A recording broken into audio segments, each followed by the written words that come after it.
changing the subject and engaging my team on something important that showed that we have values, we've got a social conscience, we care about the world we live in, was actually a moment of hope. And I think, again, it contributed to the sense that we at Argonon, we do take our place in the world seriously. We take our people seriously. Even when the chips are down, we are going to hold on to our values.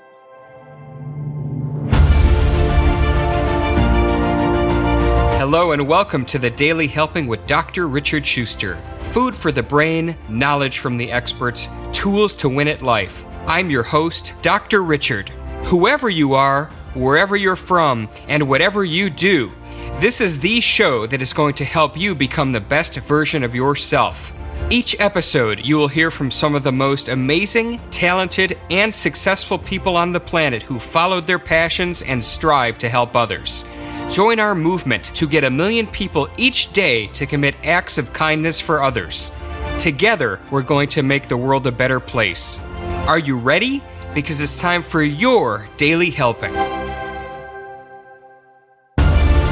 Thanks for tuning into this episode of the Daily Helping Podcast. I'm your host, Dr. Richard, and our guest today is so awesome, and I'm just really excited to share him with you. His name is James Burstall, and he is the CEO of Argonon, a major international independent production group. The group is headquartered in London, New York, LA, Oklahoma, Liverpool, and Glasgow. This group produces shows ranging from House Hunters International to The Masked Singer UK. James has worked as an executive producer and producer director for broadcasters all over the world. He is a regular speaker as an industry insider on both sector and wider business platforms, including the Financial Times, Guardian, Variety, Deadline, and the Daily Telegraph, to name a few.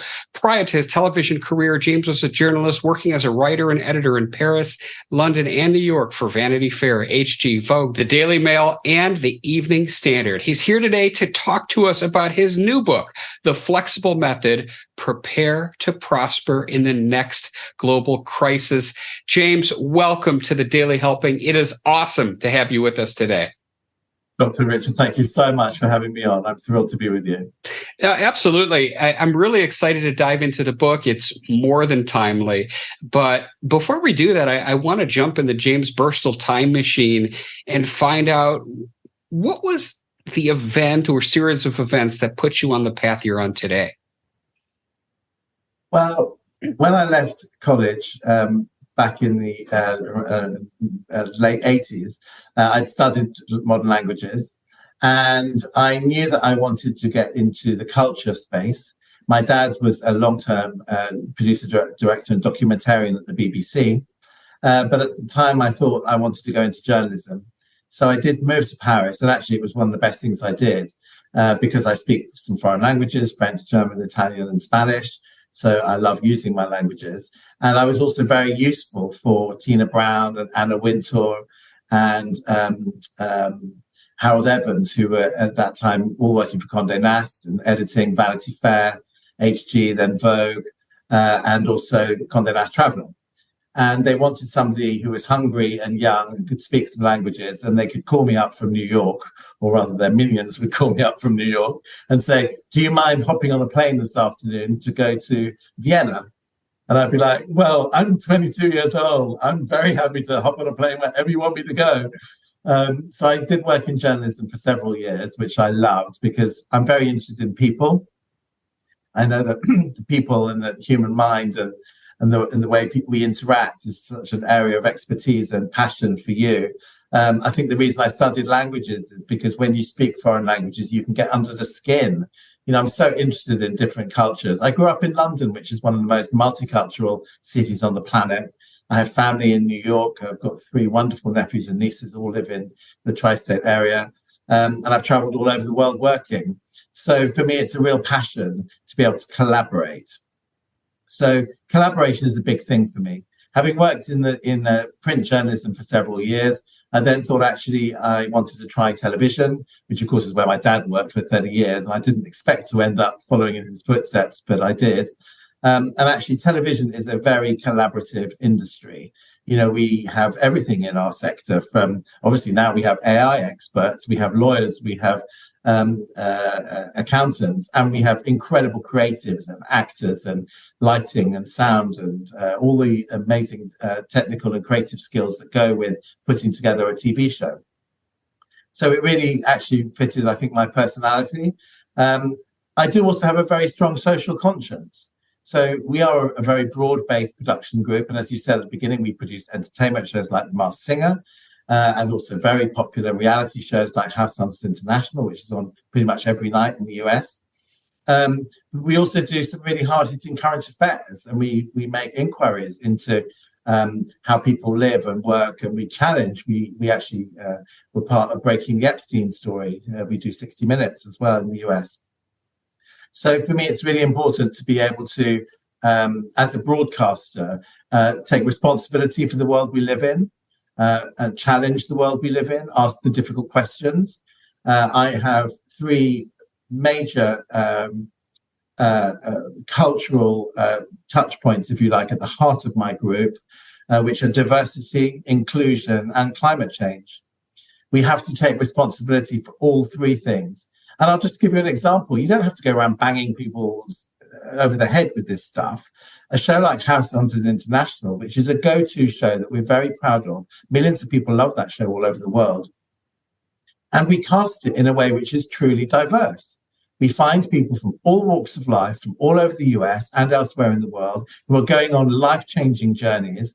And they are heterosexual couples, they're gay couples, they're people going through trans surgery, they're people of every single religion, color, background, persuasion. But we never make a deal of it. We are simply casting it in such a way that these are interesting people who are reflective of the society that we all live in, who are going on a journey.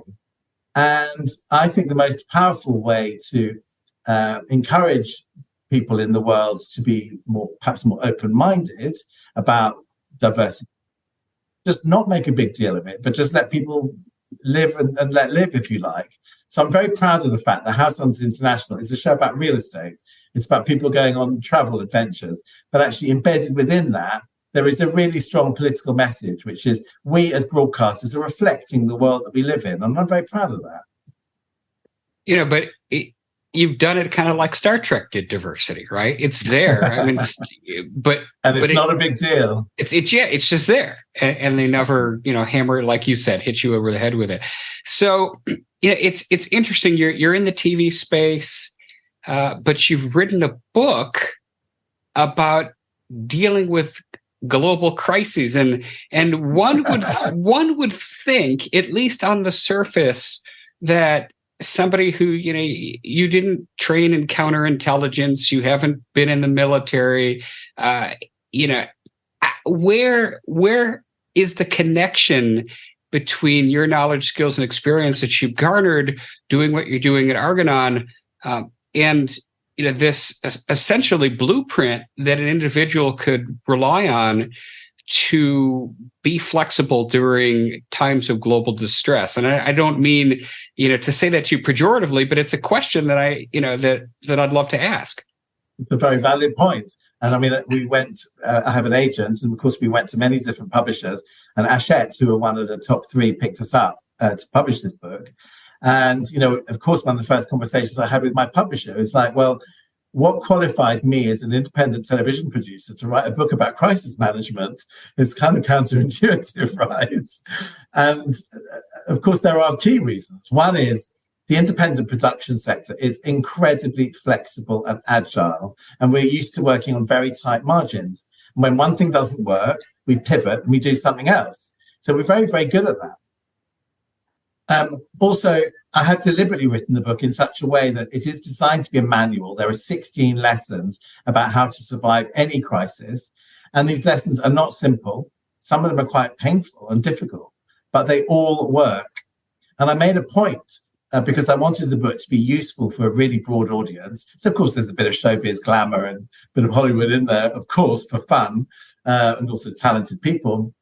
But I also went to interview the mayor of Oklahoma City, who's an incredible, inspiring leader, and farmers in the Carolinas who are living in the hurricane corridor of the East Coast.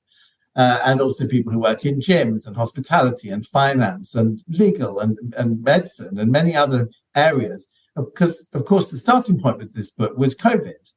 There we were back in March 2020, confronted all over the world with these horrific existential crises, where suddenly we were all thrown back on our resources, many of us thrown back into our homes.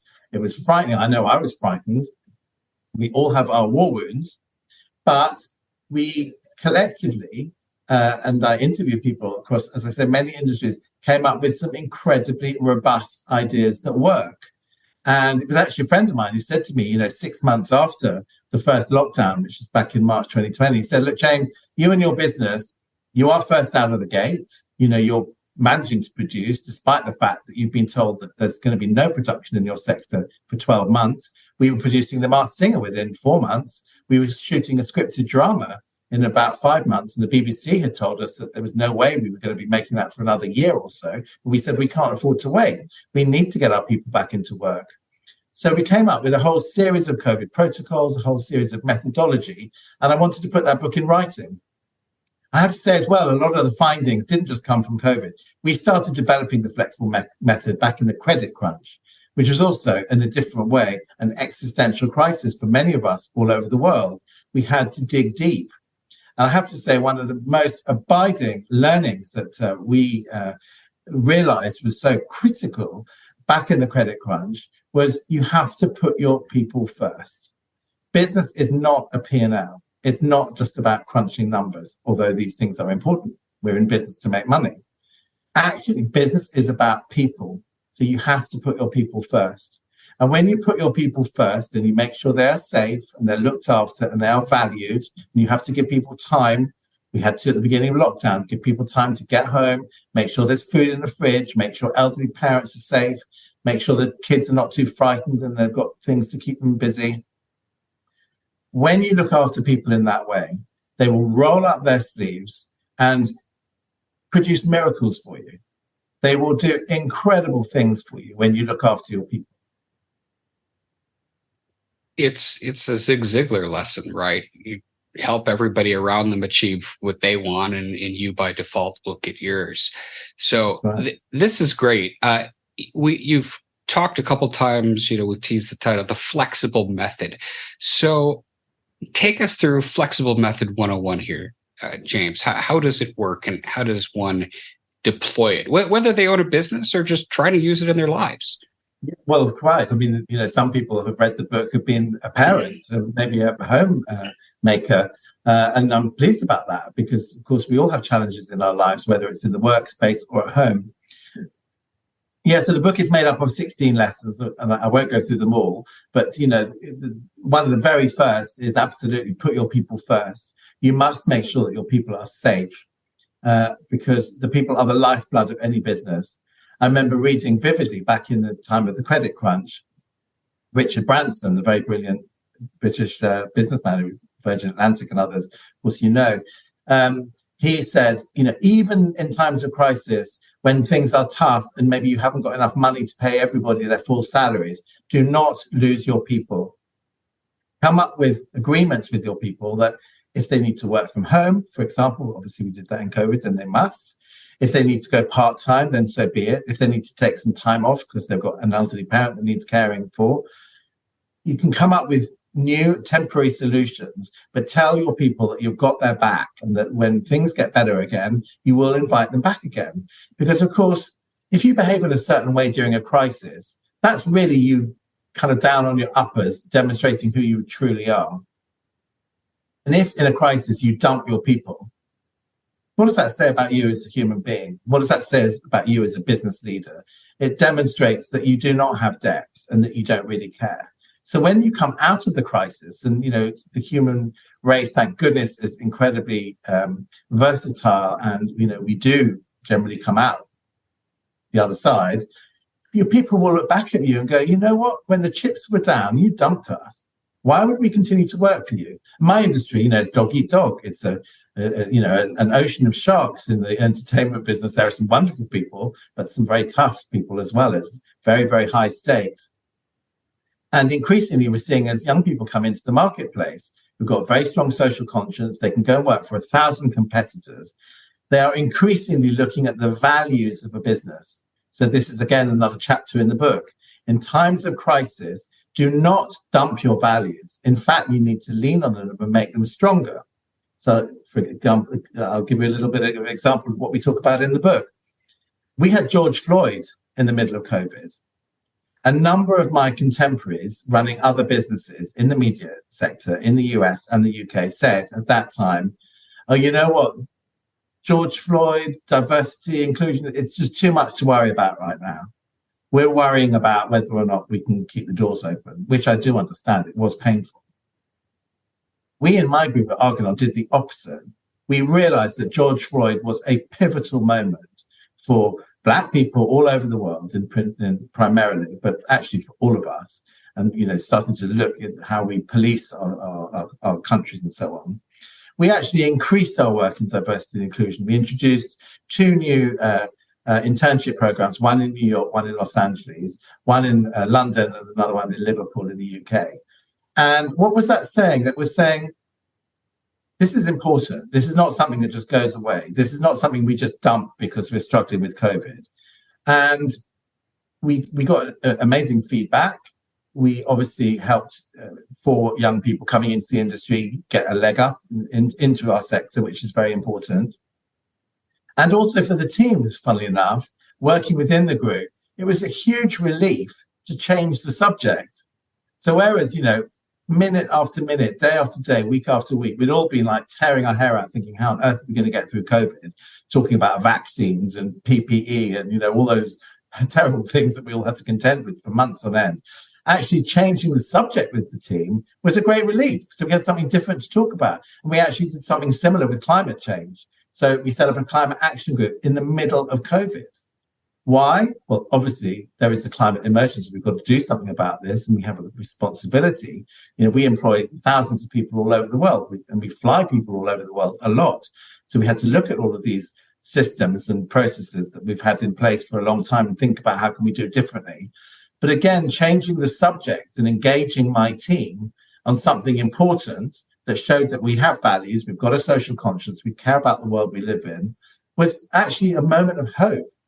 And I think, again, it contributed to the sense that we at Argonon, we do take our place in the world seriously. We take our people seriously. Even when the chips are down, we are going to hold on to our values.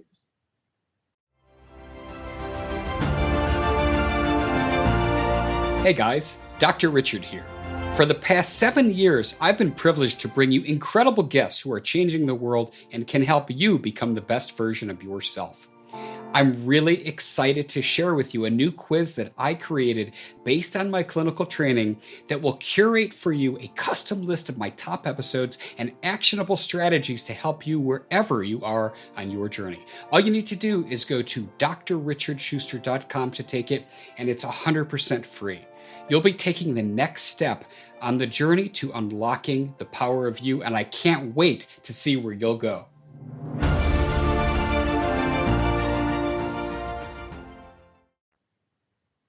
I think it's interesting too, in addition to holding on to your values, you made a concerted effort to get it's kind of like a virtual slap to the face just to like get somebody out of that hysteria, right? Because we were all so focused on COVID and what does it mean? And oh my God, there's a new strain and what will happen?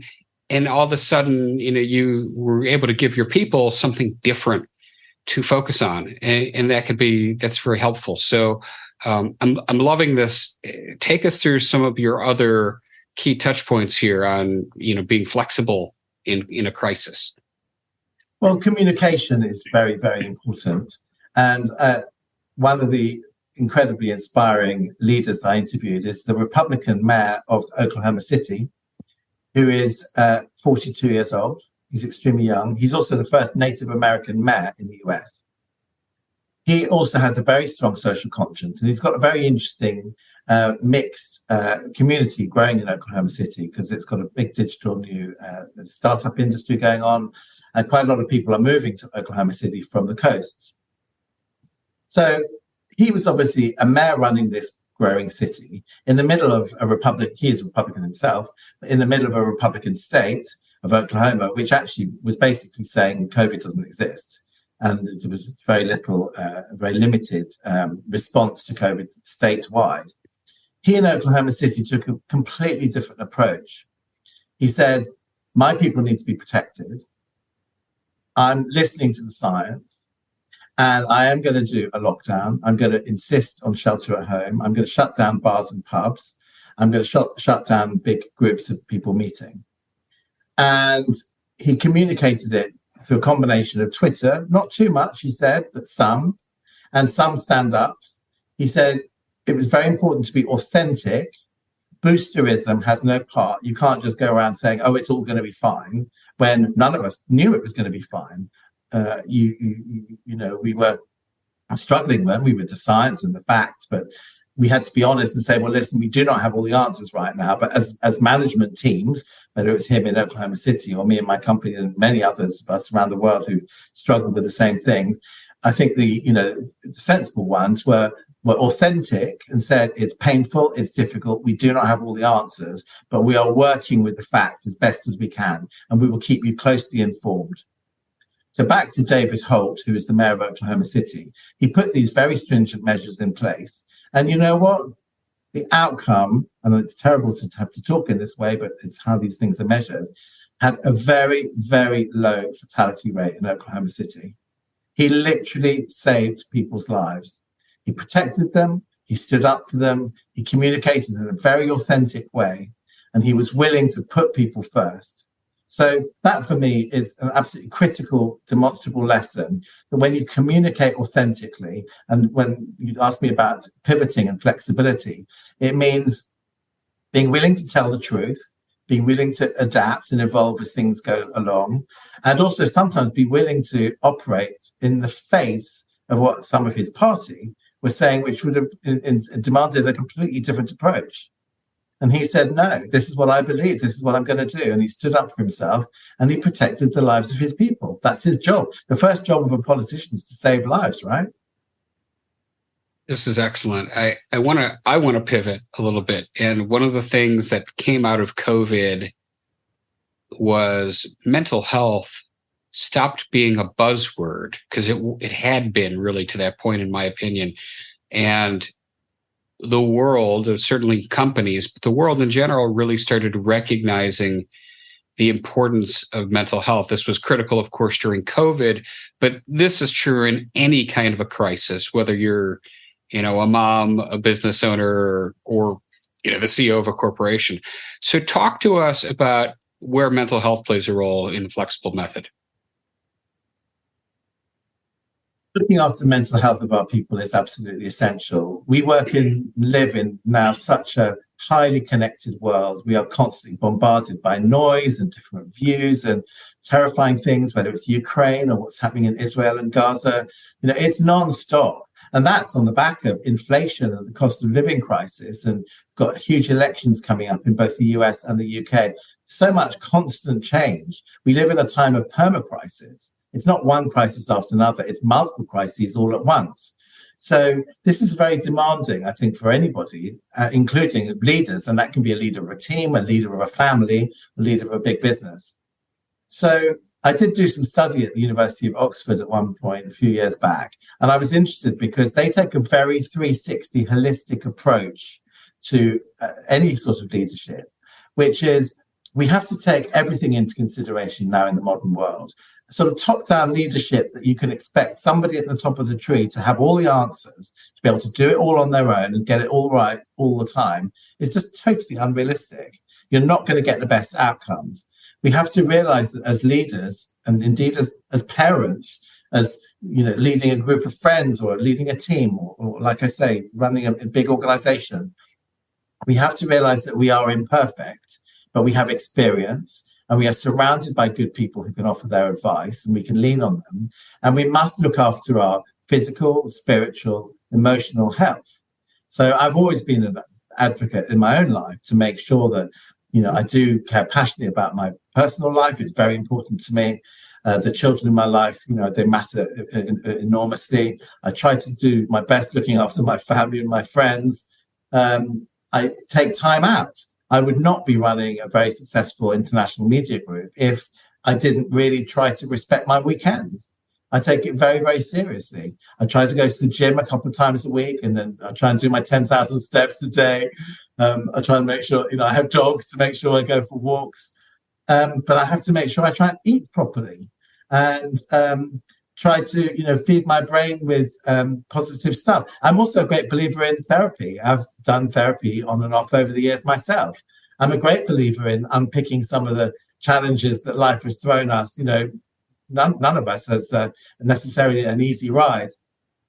But I've done a lot of work on myself, and I really encourage my family and my friends, when something is tricky, go and seek help. For me, seeking help is a sign of strength. So I always encourage people to reach out, and expertise is available. So yeah, mental health is very important. We have a number of mental health strategies within my organization.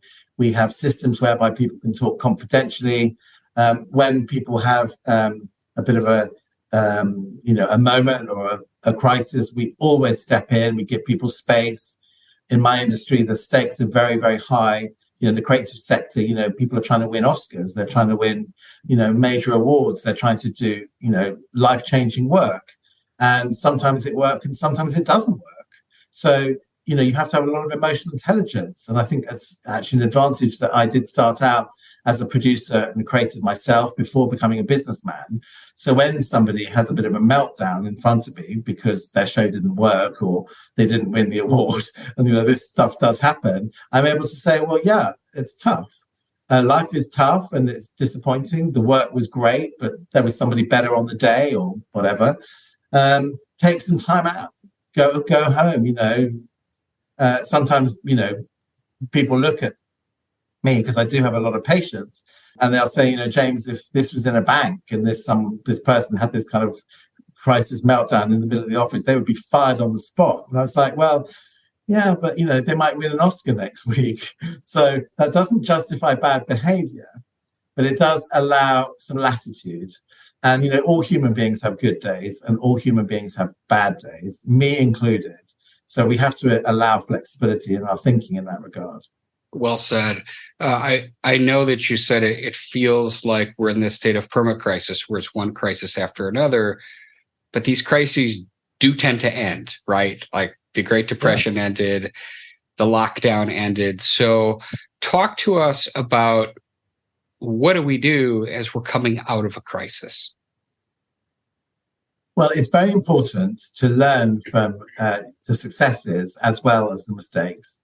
So what we have always done when we came out of COVID, when we came out of the credit crunch, when we came out of 9/11, we looked at what methods and practices we put in place, what worked, how quickly did we respond. Hurricane Sandy was another example, when all of our offices were shut down and we had massive power outages in New York. What did we do right and what did we do wrong? So you want to, and in fact, this is the last chapter of the book. It's called Rest, Reward, and Review. So the first thing is you must rest. This plays to your point about mental health. We were all exhausted coming out of COVID. I mean, it has been grueling. And you can't just brush that under the carpet. You need to take some time out. So you must encourage your people to take the weekend off, take a vacation, just be at home with the family, whatever it is they need to do. You must rest, and that includes you yourself. Reward is very important too. I know that during all the crises that I talk about in the book, people went the extra mile. I mean, they put themselves, not necessarily at physical risk, we mitigated against that and were very careful for people's health, but people put themselves through immense pressure. I talked about, for example, House Hunters International. That show is filming all over the world every single day of the year. Now, when COVID hit, of course, we couldn't film. We couldn't get people on airplanes. And we employ thousands of people on that show. It's based in New York. And these people needed to get back to work. But how are we going to get them back to work when we can't fly? The channel needed the show. The audience wanted the show because the audience needed some comfort. People come to television for many reasons, including comfort. And House Hunters International is a very comforting show. And crucially, we needed people to be earning again so that they can pay their mortgages and pay their, put food on the table for their kids. So we started a daily process of looking around the world to see where COVID lockdowns were lifting. And when a COVID lockdown lifted in South Korea, or when it lifted in New Zealand, or when it lifted in Scandinavia, we sent our crews there. And we didn't fly people in, but we hired people locally and we trained people up locally. So actually, what we've started to do now is work with 100 crews around the world. We've trained up, who are now producing primetime American television, directed from New York.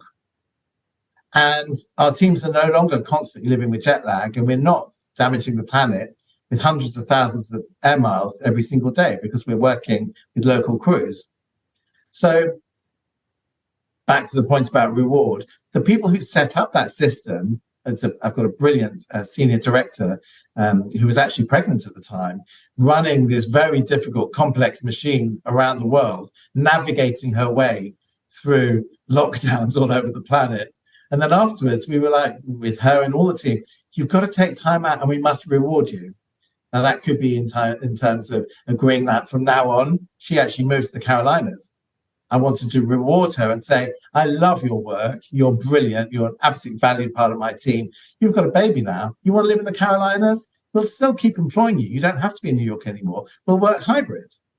And indeed, another mum wanted to move to Florida, to Tampa.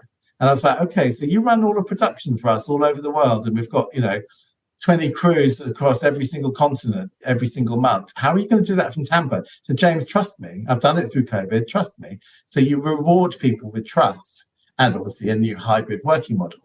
And there'll be other incentives, whether it was a box of chocolates or a pay rise. We did all of the above.